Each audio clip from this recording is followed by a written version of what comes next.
吹きこの一矢で十分。バトル体験を開封。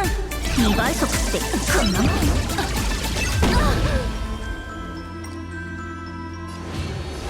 天候の勝利2年千里は権限し同点忍術総理世を注がん。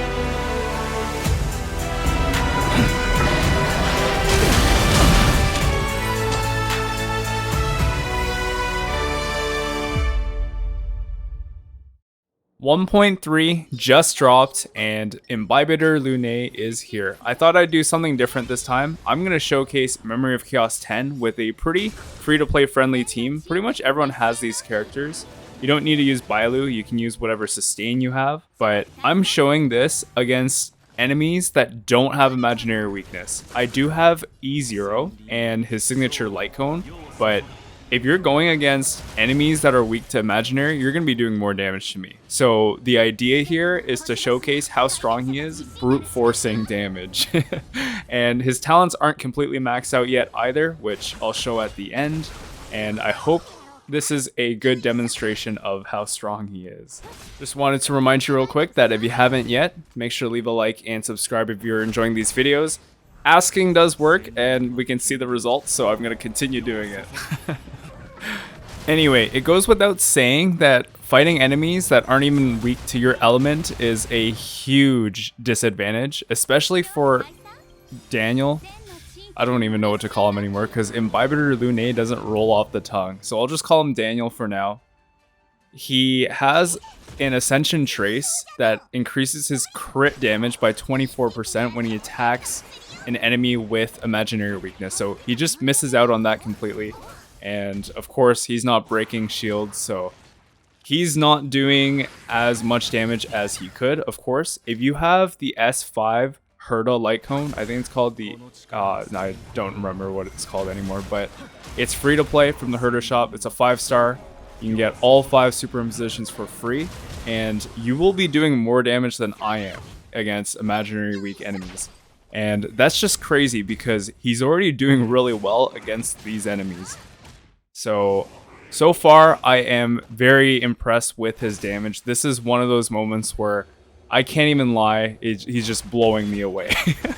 Like, he's actually pretty nuts, and I'm trying to downplay him, it's really hard for me to downplay how strong he is. Like, if you were looking for a main DPS, and you like dragons, you like imaginary, you like Daniel, then this is the one for you. I can tell you that for sure. I'm gonna save some of the sweaty clears where I go for 0 cycles to another video, but I just want to get this out there because it's a pretty good showcase of what he's capable of with his signature light cone.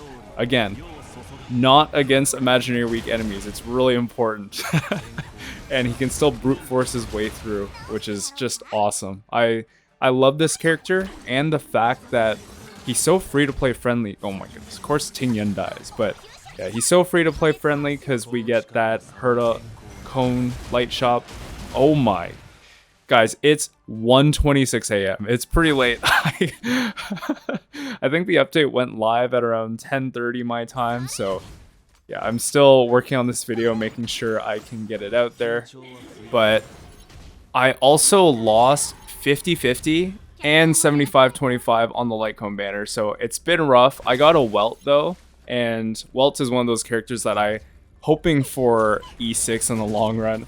So kind of a win, but I lost to Bailu's light cone on the light cone banner, and that was painful. But it is what it is. We got Dan Heng at the end, and I'm pretty happy with his gameplay. One other thing, my relic quality is pretty bad overall. You might think that, wow, I'm doing so much damage because my relics are good.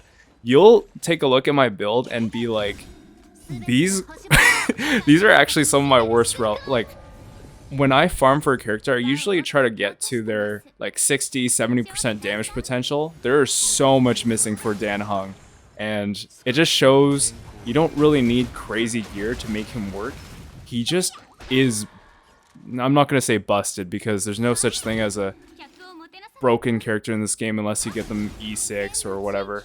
Well, Bronya's pretty busted, but aside from her, Dan Heng, really strong, doesn't need too much to get started, and I mean, off element, Memory of Chaos 10 clear, 3 cycles.